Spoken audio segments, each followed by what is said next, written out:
దేవుని పరిశుద్ధ నామానికి మహిమ కలుగునుగాక. హల్లెలూయా. అందరూ రెండు చేతులు పైకి చెప్దాం గట్టిగా, హల్లెలూయా, హల్లెలూయా. సమస్త మహిమ ఘనత ప్రభావములు మన దేవదేవునికే యుగ యుగములు కలుగునుగాక. ఆమెన్. ప్రభునందు ప్రియమైన దేవుని పిల్లలారా, ప్రియ దేవుని సంఘమా, మరి పరిశుద్ధ పునరుత్థాన ఆరాధనలోనికి ప్రేమతో మీ అందరినీ నేను ఆహ్వానిస్తున్నాను. మీ అందరికీ నా వందనాలు. దేవుడు మనందరినీ దీవించునుగాక. ఆమెన్. చదువుకున్నటువంటి లేఖన భాగం 54వ కీర్తన 4వ వచనం. బహుశా మనం ఈ లేఖన భాగాన్ని ఇంతకుముందు ఒకసారైనా చదివే ఉండుంటాం. ఒకవేళ బైబిల్ చదివే అలవాటు మనకుంటే తప్పకుండా ఈ మాటను చదివి ఉంటాం. ఈ మాట రాస్తున్నటువంటి భక్తుని పేరు దావీదు. దావీదు రాస్తున్నటువంటి ఈ మాటకు ఇంట్రడక్షన్గా ఈ 54వ కీర్తన ఒక పరిచయ మాటను తెలియజేస్తుంది. ప్రధాన గాయకునికి తంతివాద్యములతో పాడదగినది. జిఫీయులు దావీదు మా మధ్యలోనే ఉన్నాడు అని సౌలుతో వారు చెప్పినప్పుడు దావీదు రచించిన దైవ ధ్యానము. దేవుని పరిశుద్ధ నామానికి మహిమ కలుగునుగాక. హల్లెలూయా. ఉపోద్ఘాతంగా మాట్లాడుతున్నాను ప్రియులరా. చాలాసార్లు మనము మనుషులను ఆధారము చేసుకుంటాం. We seek for people help. అది తప్పనో, లేకపోతే మనుషుల సహాయం పొందుకుంటే నరకానికి పోతామనో, లేక దేవుడు మనల్ని విడిచిపెడతాడనో ఎక్కడా దేవుడు చెప్పలేదు. Nowhere it is return. పైపెచ్చు ఒకరి కొరకు ఒకరు ప్రార్థన చేసుకోమన్నాడు దేవుడు. ఒకరి అవసరతలలో ఒకరు సహాయం చేసుకోండి అన్నాడు దేవుడు. యేసయ్య పునరుత్థానుడై ఆరోహణమై వెళ్ళిపోగానే యేసయ్య ఆరోహణము తర్వాత ఆత్మతో నింపబడినటువంటి అపోస్తలులు దేవుని పరిచర్య చేస్తూ ఉంటే సంఘములో చేర్చబడుతున్నటువంటి విశ్వాసులు వారి స్థిర ఆస్తులన్నీ అమ్మి వచ్చిన డబ్బంతా తెచ్చి అపోస్తలుల పాదాల దగ్గర పెడుతూ ఉంటే అపోస్తలులు ఆ డబ్బులు తీసుకొని మేడల మీద మేడలు కట్టుకోలేదు, విలాసవంతమైన జీవితాలు జీవించలేదు. వారికి వచ్చిన ఆ డబ్బంతటిని సంఘములో ఉన్న అందరికీ సమానముగా పంచుతూ ప్రతి ఒక్కరి అవసరతలలో వారికి సహాయము చేస్తూ అందరూ సమిష్టిగా సౌఖ్యముగా బ్రతుకుతూ వచ్చారట ప్రియులారా. అంటే ఒకరి అవసరత ఇంకొకరికి ఉంటుంది అని అర్థం, ఒకరి సహాయం ఇంకొకరికి అవసరము అని అర్థం. మనుషుల సహాయాన్ని మనము సహజంగానే ఆశిస్తూ ఉంటాం కాదా? చెప్పరు. ప్రార్థన అవసరత అడిగావు అంటే అర్థం ఏంటి? ఒక మనిషిని సహాయం కోరావని కాదా? డబ్బులు అవసరం వచ్చాయి అప్పు అడిగావు అంటే అర్థం ఏంటి? ఒక మనిషిని సహాయం కోరినట్టు కాదా? ఏదో సహాయం చేయాలి, రికమెండేషన్ చేయాలి, మనిషి సహాయం అడిగావు, మనిషి సహాయం అడిగినట్టు కాదా? So we always abide to this law. మనుషుల యొక్క సహాయము కోరుకుంటాం, పొందుకోవాలని ప్రయత్నం చేస్తాం. కానీ విషయం ఏమిటంటే మెనీ ఆఫ్ ద టైమ్స్, చాలాసార్లు మనుషుల సహాయము మనము పొందుకోలేక కృంగిపోతూ ఉంటాం. సహాయము చెయ్యకపోగా చాలాసార్లు మనుషులు మనల్ని మోసము చేస్తూ ఉంటారు. నమ్మించి నమ్మించి నట్టేట ముంచుతూ ఉంటారు. ఇలాగా చాలాసార్లు మనుషులు మనకు చేసే దానిని బట్టి మనము కృంగిపోతూ ఉంటాం కాదా? నిజమేనా కాదా? అప్పటి వరకు నమ్మకంగా ఉంటారు, అప్పుడే మొండి చేయి చూపిస్తారు. ఎలా ఉంటుంది చెప్పండి అసలు? నిన్న రాత్రి దాకా ఫోన్ లిఫ్ట్ చేసి సరే సరే సరే సరే అన్నది అన్నాడు, తెల్లారిసరికి ఫోన్ లిఫ్ట్ చేయట్లే. ఎలా ఉంటాం? ఏమండి, అవునా కాదా? ఉంటారు అనుకున్న వాళ్ళే మొండి చేయి చూపిస్తే, అరచేయి చూపిస్తే ఆ బాధ వర్ణనాతీతం, వర్ణించలేం దాన్ని. అది అనుభవిస్తేనే తెలుస్తుంది. మనం అందరం అనుభవిస్తూనే ఉన్నాం, అవునా కాదా? ఏదో ఒక రకంగా ఏదో ఒక విధంగా అనుభవిస్తూనే ఉన్నాం. ఆ బాధ చెప్పలేనిది. మనుషుల వలన సహాయము వ్యర్థము. పోనీ ఇలాగ అయింది కదా అని చెప్పి బలము కలిగి ఏమైనా చేద్దామా అంటే ఈ నిరాశ నిస్పృహను బట్టి శరీరంలో మనసులో ఉన్న బలము ధైర్యము కూడా నీరసించిపోతూ ఉంటుంది. ఇక చివరాఖరికి వచ్చేసరికి నిస్సహాయ స్థితి పెరిగిపోయేసరికి అనిపిస్తుంది, అసలు నేను బ్రతికి కూడా ఎందుకు అనిపిస్తుంది.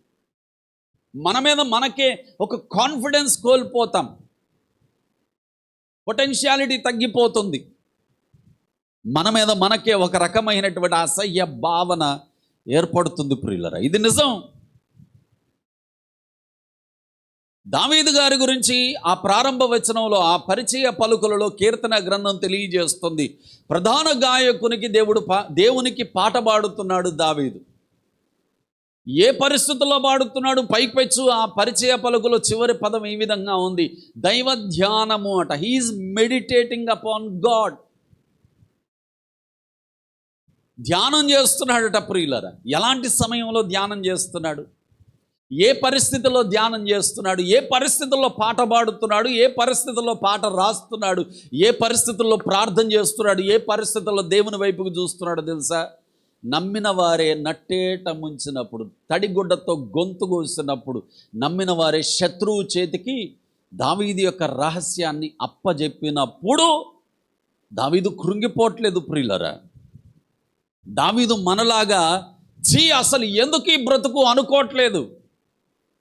దావీదు మనలాగా నీరసించిపోవట్లేదు, ఆరాటపడట్లేదు, ఆవేశపడట్లేదు. మౌనంగా కూర్చొని దేవునిని పాడుకుంటూ దైవ ధ్యానములో గడుపుతూ ఉన్నాడు. దేవునికి మహిమ కలుగునుగాక. హల్లెలూయా. దేవుని మీద ఎవరైతే ప్రతి పరిస్థితుల్లో తమ మనస్సు నిలుపుకొని ధ్యానం చేయగలుగుతారో దానినే ఆత్మీయ పరిపక్వత అంటారు. Spiritual maturity. Instead of throwing a stone, ఒక రాయి పరిస్థితి మీద, ఎదుటి వారి మీద, ఇదిగో వీళ్ళ వలనే, ఇదిగో వాళ్ళ వలనే, ఇదిగో దీని వలనే, ఇదిగో ఈ విషయం వలనే, ఇదిగో ఇలాగ చేయడం వలననే అని రాళ్ళేయడం మానేసి, నేను అప్పుడు అలాగ చేయకపోతే బాగుండేది అని మన గతం మీద రాళ్ళేయడం మానేసి, ప్రస్తుత పరిస్థితిని మనస్ఫూర్తిగా యాక్సెప్ట్ చేసి,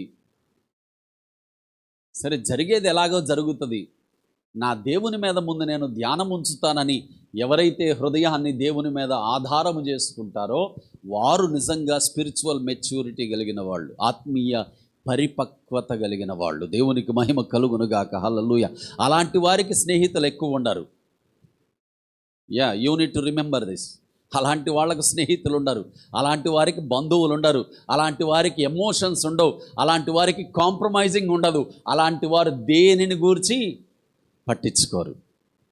ప్రపంచం ముందు పిచ్చోళ్ళలాగా ఉంటారు, ప్రపంచం ముందు ఎర్రోళ్ళలాగా ఉంటారు, వీడు వేస్ట్ అనేటట్టు ఉంటారు. కానీ వాళ్ళంతా దేవునితో ఇంటర్లింక్ అయిపోయి ఉంటారు, అంటు కట్టబడిన వారై ఉంటారు. అప్పుడు ఎవడు మాట్లాడినా మాట్లాడకపోయినా పెద్ద పట్టింపు ఉండదు. ఏమండి, పెద్ద పట్టింపు ఉండదు. ఎవరు మనకు సహాయం చేసినా చేయకపోయినా అసలు లెక్కే ఉండదు. ఖాతరే చేయం దాన్ని. ఇక బాధపడడం సంగతి దేవుడెరుగు, కృంగిపోవడం సంగతి దేవుడెరుగు, డిసప్పాయింట్ అవ్వడం సంగతి దేవుడెరుగు. అసలు దాన్ని ఖాతరే చేయం మనం. పోనీ అనుకుంటాం అంతే. నా ప్రియ దేవుని పిల్లలారా, నిన్న రాత్రి నేను ఒక టీషర్ట్ వేసుకొని పడుకున్నా. పొద్దున్న లేసరికి స్నానం చేసే ముందు అవతల పడేసేదాన్ని. దాని గురించి ఆలోచన కూడా నాకుండదు. ఇప్పుడు ఉంటుందా? మీరు కూడా అంతేగా. You left your old dress away. పక్కన పడేసరికి కొత్త బట్టలు వేసుకొని చర్చ్లోకి వచ్చారు. పాత బట్ట గురించి ఆలోచన ఉండదు ఇక. ఎగ్జాక్ట్లీ. దేవుని పైన ఆధారపడుతున్నవాడు, దేవుని ధ్యానము చేస్తున్నవాడు, దేవునిని పాడుతూ మహిమపరచగలిగిన వాడు పాత దాని గురించి ఆలోచించాడు, దేని గురించి కూడా చింతించాడు, కృంగిపోడు.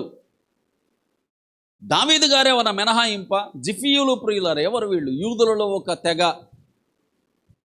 యూదా ప్రాంతంలోనే అరణ్యములో ఉండేటటువంటి ప్రజలు వీళ్ళు, జిఫీయులు. జీపు అరణ్యము అని పాత నిబంధనలో చాలాసార్లు చదువుతాం. జీపు అరణ్యం అంటే ఎడారి. అరణ్యం అంటే ఎడారి, కొండలు కలిగిన ప్రదేశం. అలాంటి కొండ ప్రాంతాలలో నివసించే ఒక, మనం అంటాం కదా ట్రైబ్స్ అని, అలాగా యూదాలో ఒక తెగ వాళ్ళు దావీదు గారి లాగానే. సౌలు గారు తరుముతూ ఉన్నారు, ప్రాణభయం కాబట్టి ప్రాణాన్ని కాపాడుకోవాలి. దావీదు గారు ఎక్కడికి వెళ్ళాలో దావీదుకు అర్థం కాలే. కొంతకాలం గుహల్లో దాచుకున్నాడు, కొంతకాలం ఎడారుల్లో తలదాచుకున్నాడు, కొంతకాలం శత్రువుల దగ్గర తలదాచుకున్నాడు. ఎక్కడా మోసం ఎదురవుతుంది, మనోళ్లే కదా అని చెప్పి జిఫీయుల దగ్గరికి వచ్చి తలదాచుకున్నాడు. వీళ్ళు ఏం చేశారు? వీళ్ళు పెద్ద స్వార్థపరులు. అసలు వీళ్ళకంటే మించిన స్వార్థపరులు లేరు.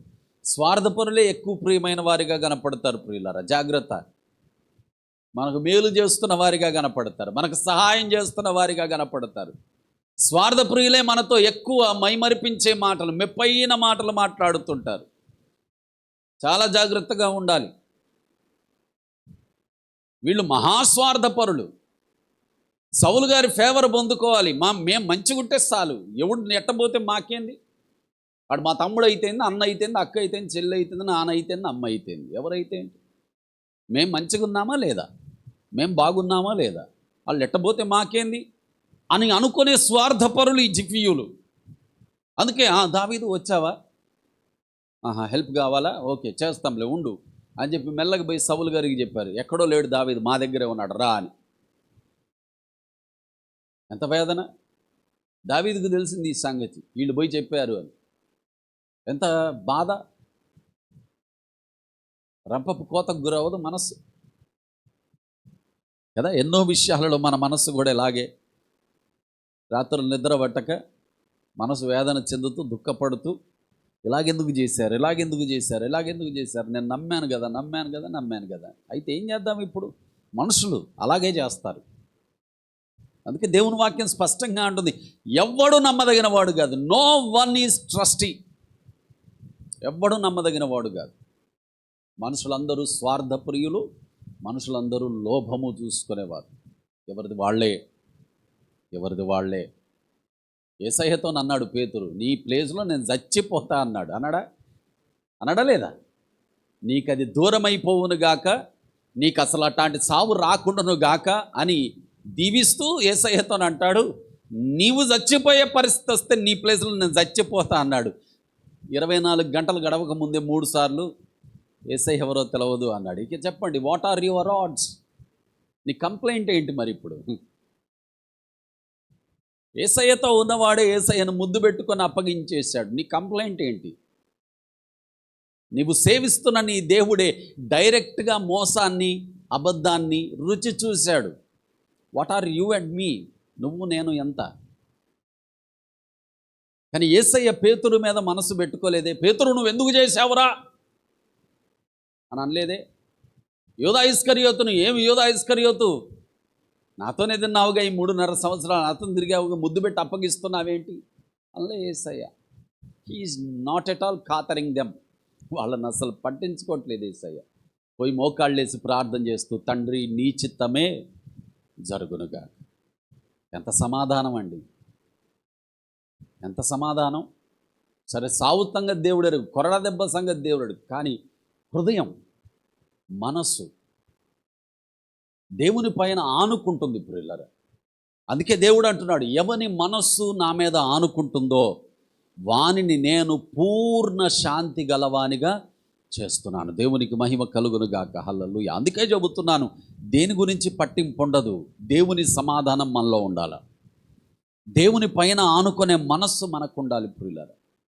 అప్పుడే మనము ఏదైనా జయించగలుగుతాం. మనల్ని చూసి తలలూపాలి అనుకునే వాళ్ళు తలలూడిపోతాయి, కానీ మనం మాత్రం సమాధానంతో, సంతోషంతో, హాయిగా తలలూడిపోతాయంటే ఇటుకిపోవుడుగా తలలు పగిలిపోతాయి. వీళ్ళు ఎందుకు ఎట్లున్నారో అర్థం కాదు. దేవుడు అలాగ కార్యం చేస్తూ ఉంటాడు. It's up to us. అది మన మీదే ఆధారపడింది. మన మనస్సును మనం ఎలాగా నిలుపుకోవాలి. కొన్నిసార్లు ఆవేశం పెరిగిపోతూ ఉంటుంది, ఆలోచనలు అదుపు తప్పుతూ ఉంటాయి, నిర్ణయాలు తొందరపడుతూ ఉంటాయి, మనసు ఆందోళనకు గురవుతూ ఉంటుంది. అలాంటి పరిస్థితి దావీదుకు కలగగా దావీదు చెబుతున్న ఉత్తమమైన మాట చదవండి. 54:4 మనం చదువుకున్న మూలవచనం ప్రియులరా. ఏమంటున్నాడు దావీదు? ఇదిగో దేవుడే నాకు సహాయము, ప్రభువే నా ప్రాణమును ఆదరించువాడు. కాపాడువాడు కాదు, రక్షించువాడు అని కూడా అనట్లేదు. ఏమంటున్నాడు? ఆదరించువాడు. నా ప్రియ కుమార్తె, కుమారుడా, ఈరోజు నీకు కావాల్సింది ఏంటో తెలుసా? చెప్పు. ఆదరణ. ఆదరణ. ఈ ఆదరణ ప్రభువు వలన కలుగుతుంది గనక కీర్తనకారుడు అంటాడు, ప్రభువే నాకు సహాయము. ఈరోజు నా వాక్యాంశము ప్రియులరా, గాడ్ ఈజ్ మై హెల్పర్. దేవుడు నాకు సహాయం. దేవుడు సహాయము అంటున్నామంటే ఇక మనుషులు, మనకున్న ధనము, మనకున్న ఆస్తులు, మనకున్న జ్ఞానము, మనకున్న బలము, మనకున్న ఏది కూడా పనికి రాదు అని అర్థం. It's a direct quotation. ఇది మనం గుర్తుపెట్టుకోవాల్సినటువంటి ఖచ్చితమైన విషయం. దేవుని సహాయాన్ని పొందుకుంటున్నామంటే నువ్వు మౌనంగా ఉండాలి అని అర్థం. ఏం చేయాలి? మౌనంగా ఉండాలి అనే అర్థం. దేవుడు సహాయము చేయడం మొదలు పెడితే ఇక నీ ప్రయత్నాలతో పని లేదు. దేవుడు చేయాల్సినటువంటి పనులు దేవుడు చేస్తూ వెళ్తాడు. ఆమేన్. అందుకే కీర్తనకారుడు అంటున్నాడు, ప్రియులరా, దేవుడు నాకు సహాయము చేస్తాడు. అయితే ఎలాంటి పరిస్థితులలో సహాయం చేస్తాడు? మొట్టమొదటి విషయం ప్రియులరా, ఆయన మన శ్రమలలో, మన పరిస్థితులలో మనకు సహాయం చేస్తాడు. చదువుదామ లేఖన భాగాన్ని ఒకసారి. కీర్తనల గ్రంథం 46వ కీర్తన 1వ వచనాన్ని చదవండి దయచేసి. దేవుడు మనకు ఆశ్రయమును దుర్గమునై ఉన్నాడు. చూడండి ప్రియులారా, ఆ మాట అండర్లైన్ చేసుకోండి. ఆపత్కాలములలో, ఆపద రోజులలో కాదు, ఆపత్కాలములలో. It's a season of trouble. Season కాదు, సీజన్స్ ఆఫ్ ట్రబుల్. ఆపత్కాలములలో ఆయన నమ్ముకొనదగిన సహాయం. ప్రియులారా, మరి నా ప్రియ కుమారుడా, కుమార్తె, నీ ఆపత్కాలములో నీ దేవునిని నీవు నమ్ముకోగలుగుతున్నావా? Are you really trusting your God in all your troubles? కీర్తనకారుడు అంటున్నాడు, ఆపత్కాలములో నా దేవుడు నేను నమ్ముకొనదగిన సహాయము. నువ్వు నమ్ముకుంటున్నావంటే అర్థం ఏంటో తెలుసా? ఆ ఉపోద్ఘాతంలో చెప్పబడినట్లుగా దేవుని మీద ధ్యానం ఉంచుతున్నావు, దేవునికి ప్రార్థన చేస్తున్నావు అని అర్థం. అందుకే కీర్తనల గ్రంథం 34వ కీర్తన 17వ వచనంలో దేవుని వాక్యం ఈ విధంగా అంటుంది, ప్రియులరా, నీతిమంతులు మొర్ర పెట్టినప్పుడు. చదవండి ఒకసారి. కీర్తనల గ్రంథం 34వ కీర్తన 17వ వచనం.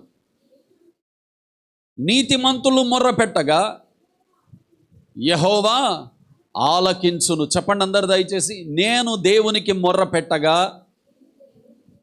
నా దేవుడు ఆలకించును. నమ్ముతున్నావా? నమ్ముతున్నావా? నమ్మాలి. నువ్వు నమ్మితే దేవుని మహిమను చూస్తావు. నమ్మువానికి సమస్తము సాధ్యమే. ప్రియులరా, దేవుడు నాకు సహాయము అని నీవు నమ్మాలి. యేసయ్య నాకు ఆధారము అని నీవు నమ్మాలి. ఆయన వలననే నాకు ఆదరణ అని నీవు నమ్మాలి. నీవు నమ్మినప్పుడు నీవు దేవునికి మొర్ర పెడతావు. నీతిమంతుడు మొర్ర పెట్టగా ఆయన ఆలకిస్తాడట ప్రియులరా. అందుకే దేవుని వాక్యం అంటుంది, ఆయన చెవులు నీతిమంతుల ప్రార్థనల మీద ఉన్నాయట కదా. దేవుల్లో ఉంటే ఏం జరుగుతుంది? మన అహము, మన పౌరుషము, మన కోపము, మన ఆవేశము, మన ఉద్రేకం సమాధి అయిపోతాయి. అప్పుడప్పుడు బయటికి రావాలని ప్రయత్నం చేస్తాయి, కానీ పోనీయడు దేవుడు. అడుగు ముందుకు వెయ్యనియడు. ఆయనకు తెలిసి ఏం జరుగుతుందో. అందుకే అడుగు పడనివ్వడు దేవుడు. ఒక్కసారిగా కొమ్మలు నరికేస్తాడు అంతా కూడా.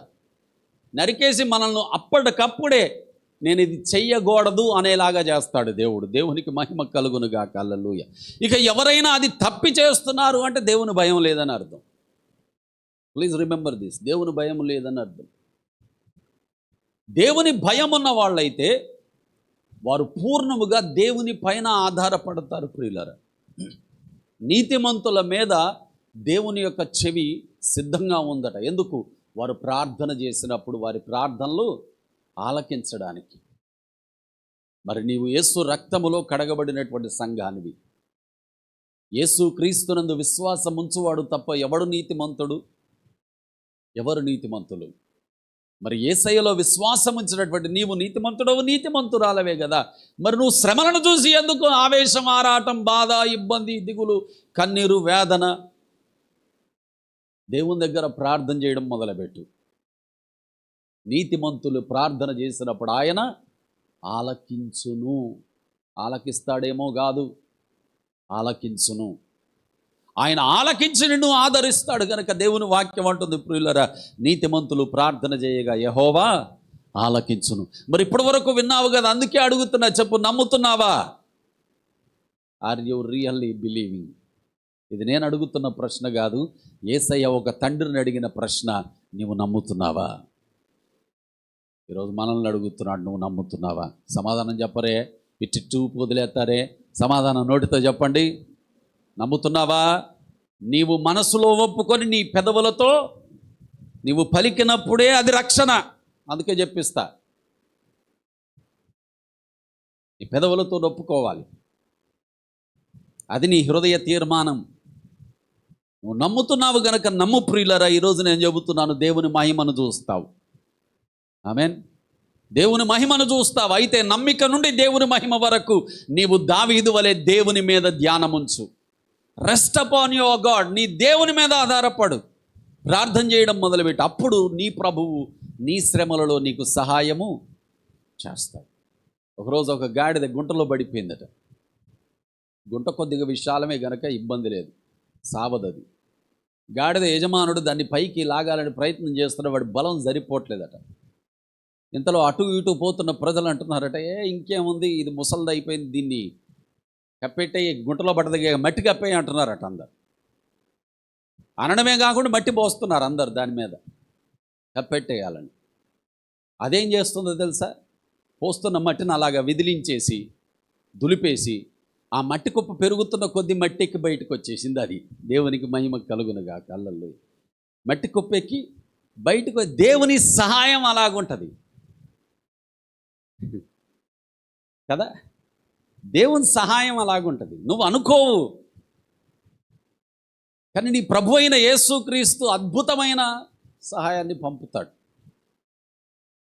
అందుకే కీర్తనకారుడు అంటున్నాడు, నా దేవుడే నాకు సహాయం. అందరి ఆలోచన కప్పెట్టేయాలని, కానీ ఆ గాడిదకు చూడండి దేవుడు ఎంత తెలివిచ్చాడు. పోస్తున్న మట్టినే ఆధారం చేసుకుని అది పైకి ఎక్కేసి. ఇది కట్టు కథే, ఏదో చిన్న పిట్ట కథ, కానీ వాస్తవ ప్రపంచంలో దేవుడు కూడా అలాగేగా.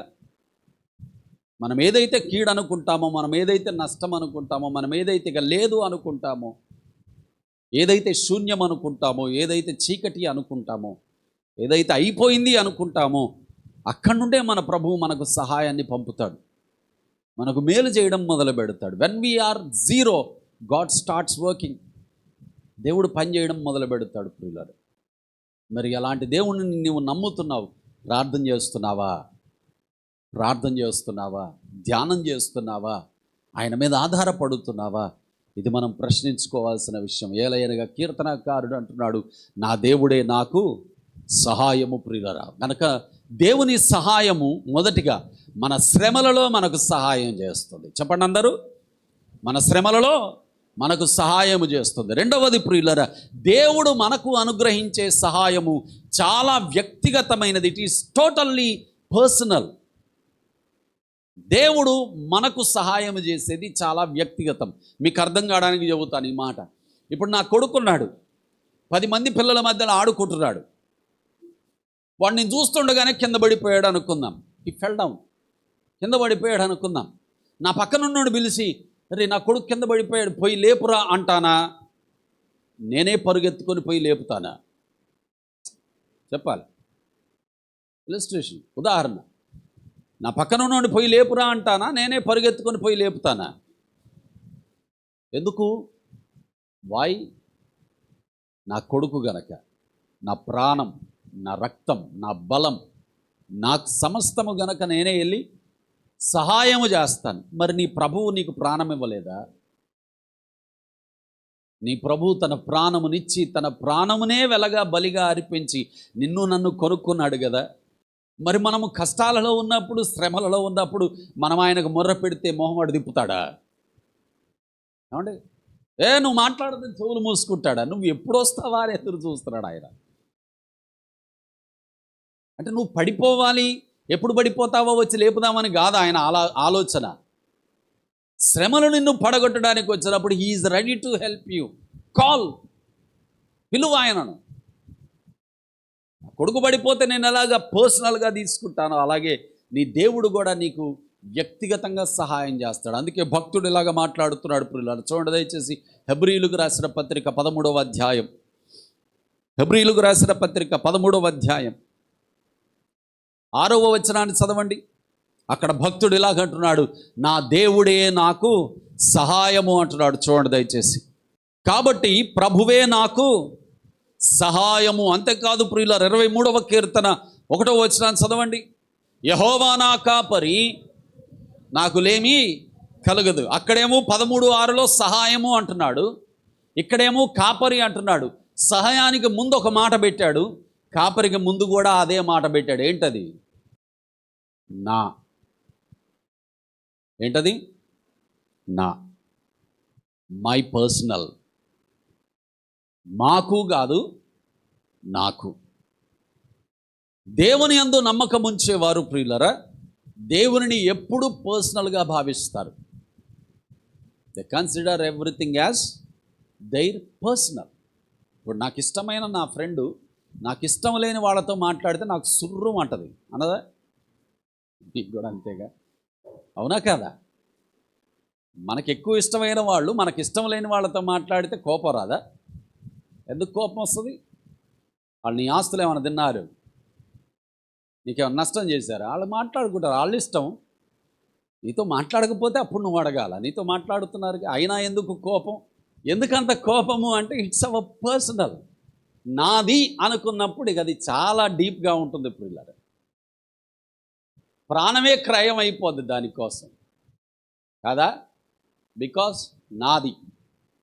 భక్తుడు అంటున్నాడు, నా దేవుడు నాకు సహాయము.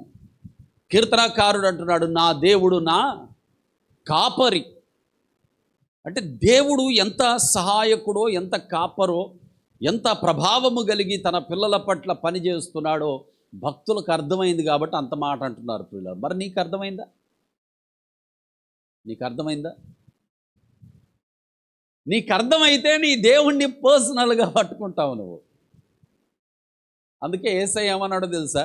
వారు సంత వీధులలో బిగ్గరగా ప్రార్థనలు చేస్తారట, వాళ్ళ మొర వింటాడేమో దేవుడు అని. వాళ్ళ మొర వినడట. మరెవరు మొర వింటాడు? ఎవరు రహస్యముగా తలుపేసుకొని దేవునితో మాట్లాడతారో రహస్యము నుండి దేవుడు వారి ప్రార్థన ఆలకిస్తాడు. వారి ప్రార్థన ఆలకిస్తాడు. ఒక దైవజనుడు ఒకరోజు నాతో సాక్ష్యం చెబుతున్నాడు. అన్నా, ఇదిగో ఈరోజు నేను ఇలాగ సేవ చేయగలుగుతున్నానంటే మా నాన్న చేసిన ప్రార్థనలే అంటున్నాడు. అదేందబ్బా, మీ నాన్న ఎప్పుడు ప్రార్థన చేసినట్టు కనపడలేదు, పొద్దున్న సాయంత్రం దాకా పని చేసుకుంటూ ఉంటాడు. మీ నాన్న ఎప్పుడు ప్రార్థన చేసినట్టు నేను ఎప్పుడు చూడలేదే, భలేగా చదువుతున్నావు, మొత్తానికి మీ ఫ్యామిలీని ఎత్తడానికి చదువుతున్నావా అన్నాను. అట్లా కాదు బ్రదర్, ఎత్తడానికి కాదు. నేను ఒకరోజు మధ్యరాత్రి వాటర్ అయి లేచి చూసేసరికి మా నాన్న మా మంచం దగ్గర మోకాళ్ళు వేసి అర్ధరాత్రి వేళ మా కోసం ప్రార్థన చేస్తున్నాడు. ఇది ఒకరోజు కాదు, ప్రతిరోజు జరుగుతున్నటువంటి సంగతి. మా నాన్న ఎందుకు ఇంత పిచ్చోళ్ళలాగా నిద్రపోకుండా ప్రార్థన చేస్తున్నాడు అనుకునేవాడిని. కానీ ఈరోజు నన్ను దేవుడు ఆశీర్వదించిన దానిని బట్టి చూడగా మా నాన్న ప్రార్థనలే అని నాకు అర్థమవుతున్నాయి. ఈరోజు తల్లిదండ్రులు పిల్లలకు దీవెనకరంగా ఉండాలి అనుకుంటాం కదా. మరి దీవెనకరమైన తల్లిదండ్రులుగా మనం ఉండాలంటే మనం చేయాల్సింది ఏంటో తెలుసా? ప్రార్థన. ప్రార్థన ఏ వాల్యువబుల్ ఇన్హెరిటెన్స్, ఆస్తి ప్రార్థన. ఈరోజు వేల మందికి ఆశీర్వాదకరమైన సేవకుడు అయ్యాడు ఆ సహోదరుడు. తండ్రి ప్రార్థన, తండ్రి దీవెన, తండ్రి యొక్క మొర్ర దేవుడు విన్నాడు. ఇప్పుడు ఆ తండ్రి లేడు, దేవుని దగ్గరికి వెళ్ళిపోయాడు. కానీ ప్రార్థనలు వ్యర్థంగా పోలేదు ప్రియులరు. ఎందుకంటే ఆ తండ్రి అనుకున్నాడు, ఆయన నా సహాయుడు, ఆయన నా కాపరి, నేనున్నా లేకపోయినా నా దేవుడు చూసుకోగలడు. My God can look after. నిజంగానే దేవుడు చూసుకుంటున్నాడు. ఆ తండ్రి యొక్క ప్రార్థనలు, దేవుని యొక్క దీవెన, దేవుని యొక్క సమాధానము కనపడుతుంది ప్రియులరు. ఈరోజు దేవుడు నీకు సహాయము చేయగలడు కనుక make him as your personal. ఎవడో సేవకుడు ప్రార్థన మానేయి, ఆ ఆలోచనలు మానేయి. ఎవడో మనిషి సహాయం మానేయి, ఆ ఆలోచనలు. దేవుణ్ణి పర్సనల్గా తీసుకో. అప్పుడు మనుషులపైన ఆధారం ఉండదు. నువ్వే దేవుని దగ్గరికి వెళ్ళి ప్రార్థన చేస్తావు. దేవుడు చేసిన కార్యాన్ని బట్టి సంఘంలోనికి వచ్చి సాక్ష్యం చెబుతావు. సమాజంలో దేవుని కొరకు సాక్షిగా నువ్వు నిలబడతావు. That is the beauty of spiritual maturity. అందుకే అంటున్నా, దేవుని మీద ధ్యానము చేసేవాడు ఆత్మీయ పరిపక్వత కలిగిన వాడు ప్రియులరు. కనుక నా ప్రియ దేవుని పిల్లలారా, దేవుడు మనకు వ్యక్తిగతంగా సహాయము చేసేవాడు. ఏలయనగా మన దేవుడు మన వ్యక్తిగతం. Is our personal. మూడవది ప్రియులరా, దేవుడు మనకు సహాయము చేసేటటువంటి విషయంలో ఆయనకు మనం మొర్ర పెట్టినప్పుడు ఆయన మనకు సహాయము చేసే దేవుడు అన్నాడు. చూడండి దయచేసి ఇర్మియా గ్రంథము 33వ అధ్యాయము 3వ వచనం. ఇర్మియా గ్రంథము 33వ అధ్యాయం 3వ వచనం. దేవుడు మనము ఆయనకు మొర్ర పెట్టినప్పుడు మనకు సహాయము చేస్తాడు. నాకు మొర్ర పెట్టుము, నేను నీకు ఉత్తరమిచ్చేదను. దేవునికి మహిమ కలుగునుగాక. హల్లెలూయా. నాకు మొర్ర పెట్టుము, నేను నీకు ఉత్తరమిచ్చేదను. దేవుడే అంటున్నటువంటి మాట. ప్రియ దేవుని పిల్లలారా, కీర్తనాకారుడైనటువంటి దావీదు శత్రువు యొక్క బలము నుండి తప్పించుకోవడానికి, ప్రాణాన్ని కాపాడుకోవడానికి స్నేహితులు అని, సొంతవారు అని, సొంత వారిని ఆశ్రయము తీసుకోగా వారే దావీదును మోసం చేస్తుంటే, ఇక దిక్కులేని పరిస్థితులలో దావీదు తనను తాను శపించుకోవట్లేదు, లేక తనను అప్పగించాలని చూసిన వారి మీద యుద్ధం చేయట్లేదు, కానీ దేవుని దగ్గరికి వెళ్ళి ప్రార్థన చేస్తున్నాడు. ప్రియులారా, దేవా నీవే నాకు సహాయము. ఇక్కడ దేవుడు కూడా అదే మాట మాట్లాడుతున్నాడు. నీకు శ్రమ కలిగింది, నీవు ఒంటరి అయిపోయావు, నిన్ను ఎవరు సహాయము చేయట్లేదు, మోసం చేస్తున్నారు, ఎవరు నమ్మదగిన వారు గారు, నీవు ఒంటరి అయిపోయావు. అయితే నాకు మొర్రపెట్టు, నేను నీకు ఉత్తరం ఇచ్చేదాను. అంతేకాదు ప్రియులారా, ఇంకొక మాట చదువుదాం దయచేసి. 34వ కీర్తన 6వ వచనాన్ని చదవండి. 34వ కీర్తన. ఈ దీనుడు మొర్ర పెట్టగా అని మాట్లాడుతున్నాడు కీర్తనకారుడు. చూడండి దయచేసి. ఈ దీనుడు మొర్ర పెట్టగా యెహోవా ఆలకించునూనా, ఆలకించెనూనా, ఆలకించెను కదా, ఆలకించెను. ఎవరు మొర్ర పెడితే? ఈ ధనవంతుడు మొర్ర పెడితే, ఈ జయించిన వాడు మొర్ర పెడితే, ఈ సంతోషంతో ఉన్నవాడు మొర్ర పెడితే కాదు, ఈ దీనుడు మొర్ర పెడితే. మీరు దీనులేనా? నేనైతే దీనున్నే. నువ్వు కూడా దీనురాలివి, నువ్వు కూడా దీనుడివేనా? అయితే మరి మన ప్రార్థనేగా ఆయన వినేది, అవునా? మన ప్రార్థనలేగా ఆయన వినేది. మరి క్వశ్చన్, మొర్ర పెడుతున్నావా? ప్రియ దేవుని పిల్లలారా, అందరూ ప్రార్థన చేస్తారు. ఇప్పుడు బీదవాళ్ళు ఉంటారు క్రైస్తవుల్లో, అందరా ప్రార్థన చేస్తారు. కానీ ప్రార్థనలో రకం నామకార్థ ప్రార్థన, విశ్వాసం లేని ప్రార్థన, 3 నిజమైన ప్రార్థన. ఈ నిజమైన ప్రార్థన దేవుని దగ్గరికి చేరుతుంది. దానికి ఆటంకాలు ఏమి ఉండవు, అభ్యంతరాలు కూడా ఏమీ ఉండవు. వీళ్ళు నిజంగానే నాకు మొర్ర పెడుతున్నారు అని దేవుడు అంగీకరిస్తాడు. అందుకే ప్రార్థన నిజమైనదైతే అది దేవుని దగ్గరకు చేరుతుంది. ప్రియులారా, మనమందరము దీనులమే. దీనులమైన మనము నిజముగా మొర్ర పెట్టాలి, నిజముగా మొర్ర పెట్టాలి. అప్పుడు మనకు ప్రభువు సహాయం చేస్తాడు. ఉదాహరణకు రాజుల 2వ గ్రంథంలో 19వ అధ్యాయంలో ప్రియులారా, మనకు ఒక రాజు కనపడతాడు. చదవండి దయచేసి. హిజ్కియా విని తన బట్టలు చింపుకొని గోనె పట్టా కట్టుకొని,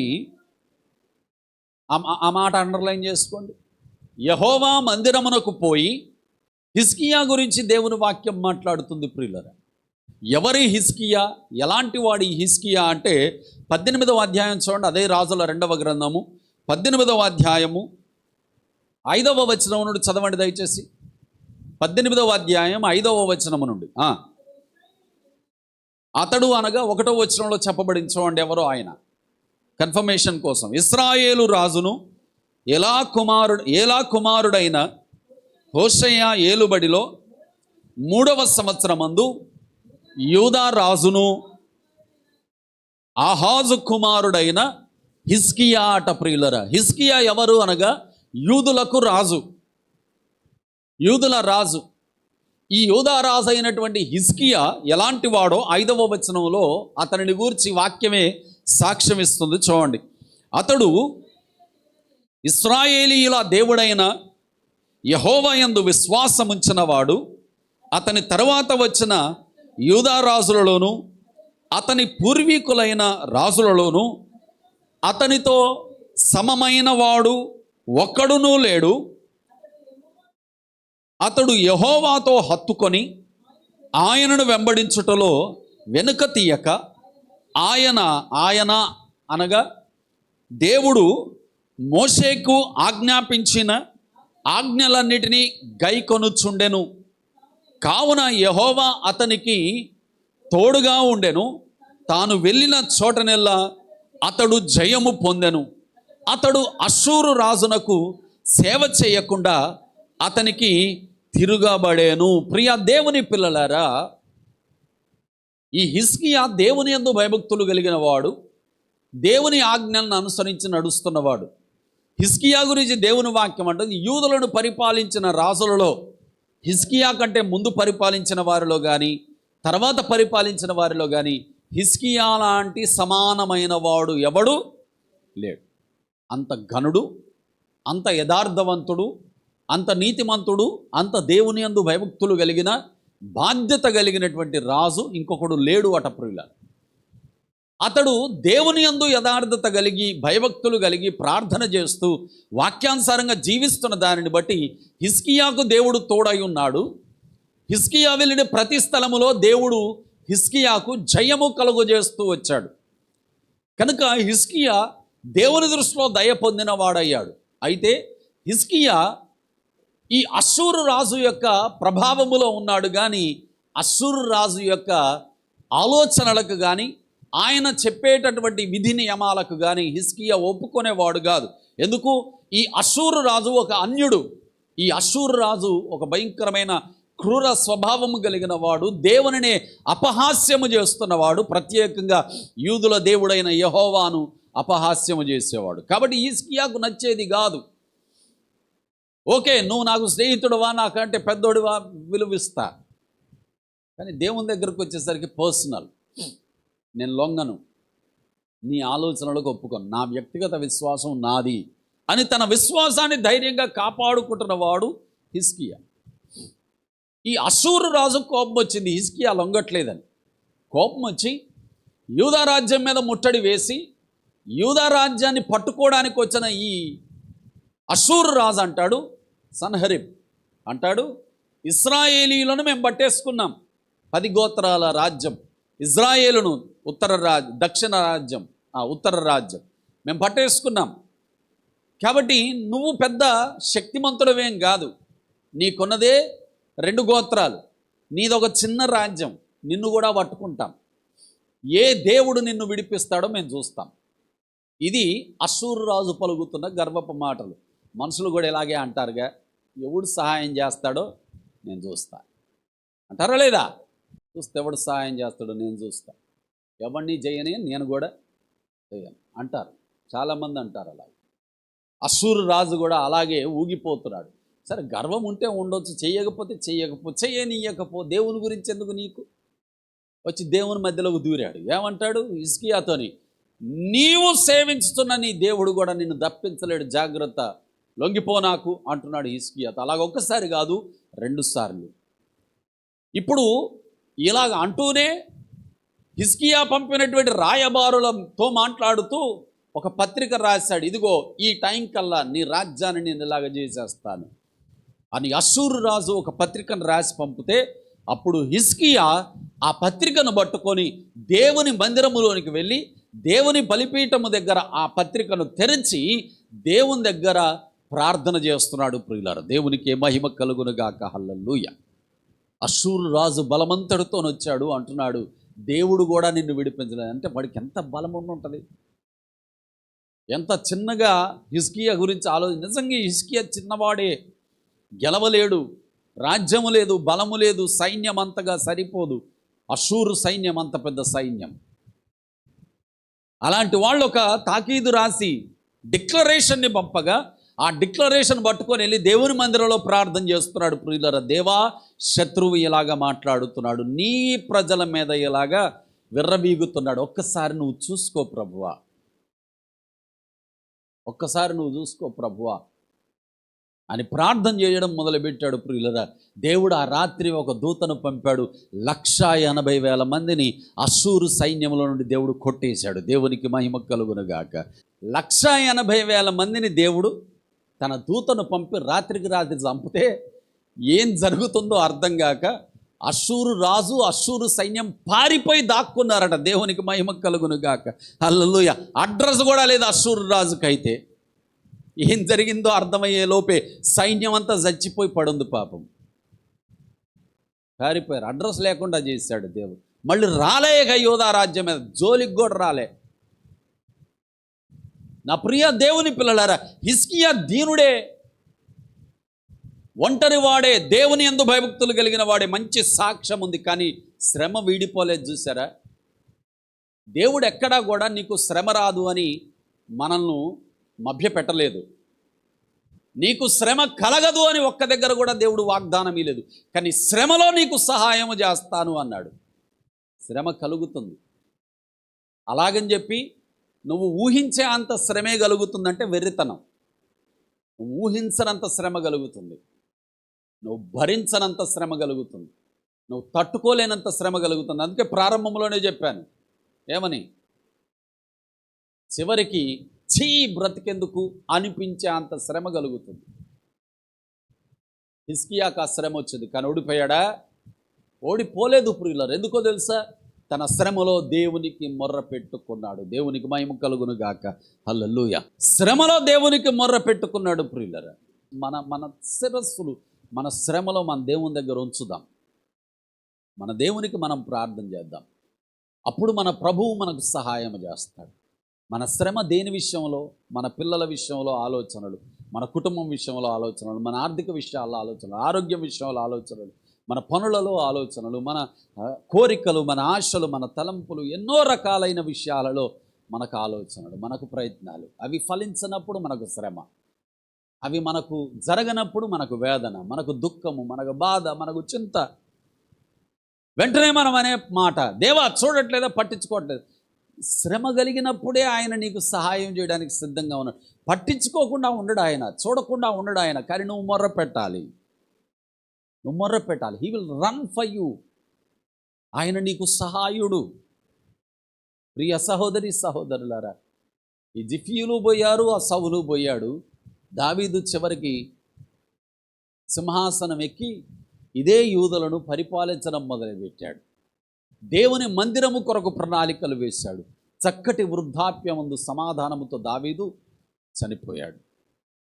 ఇక అన్ని బాధ్యతలు చక్కగా నిర్వర్తించి చనిపోయాడు. నేను ఇది చేయలేదు అనే బాధ లేదు, దేవుని మందిరము కట్టలేదనే బాధ తప్ప.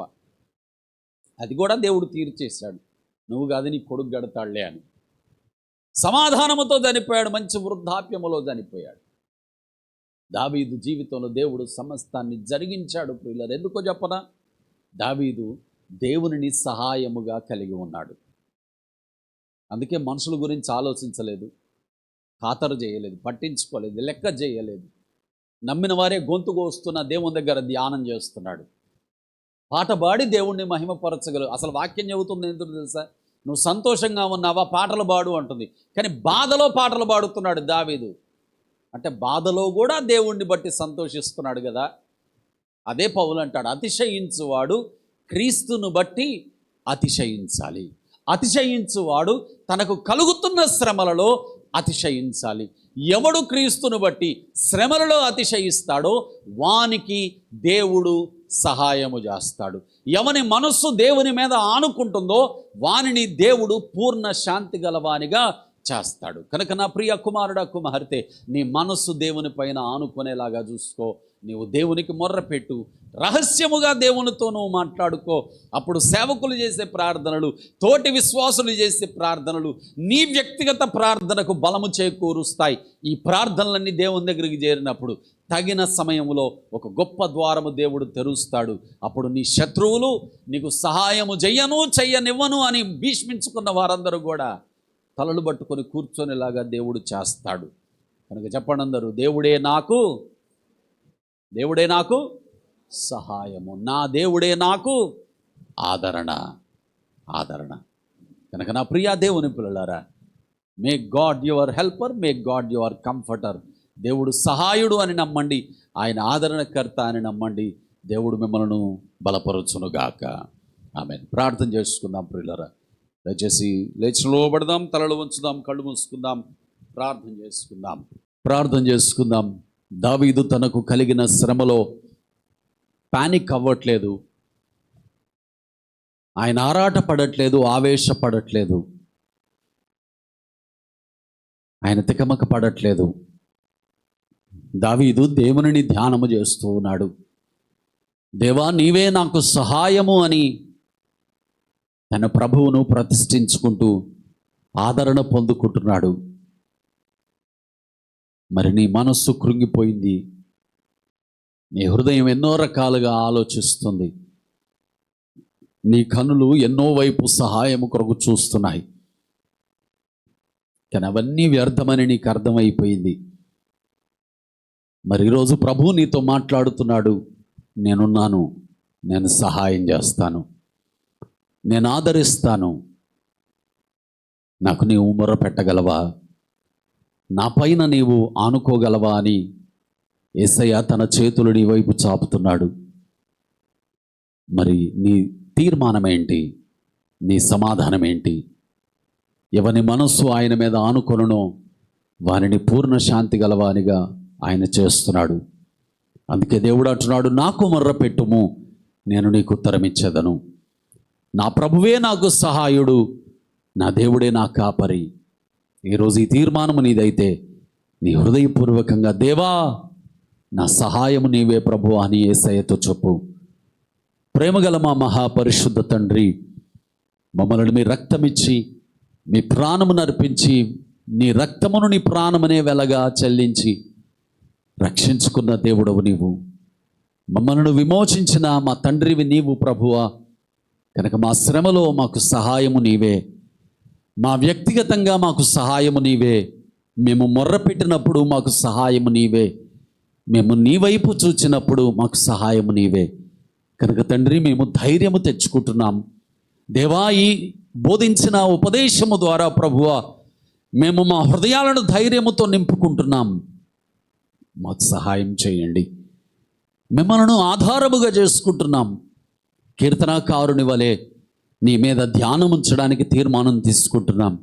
మమ్మల్ని స్థిరపరచండి, స్థిరపరచండి, బలపరచండి. ఇదిగో నాయన, వాక్యం విన్న ప్రతి ఒక్కరూ, సంఘములో ఉన్న ప్రతి ఒక్కరు దేవా, ఇటు నీ వాక్యము ద్వారా అయా పురికొల్పబడిన వారై అద్భుతమైన నీ సహాయమును పొందుకొని గొప్ప సాక్షులుగా ప్రభువా నీ కొరకు జీవించడానికి మీ గొప్ప కార్యములు జరిగించమని, నీ ఆజ్ఞలను అనుసరించి నడిచినందుకు హిజ్కియాకు తోడై ఉన్న దేవుడవు నీవు.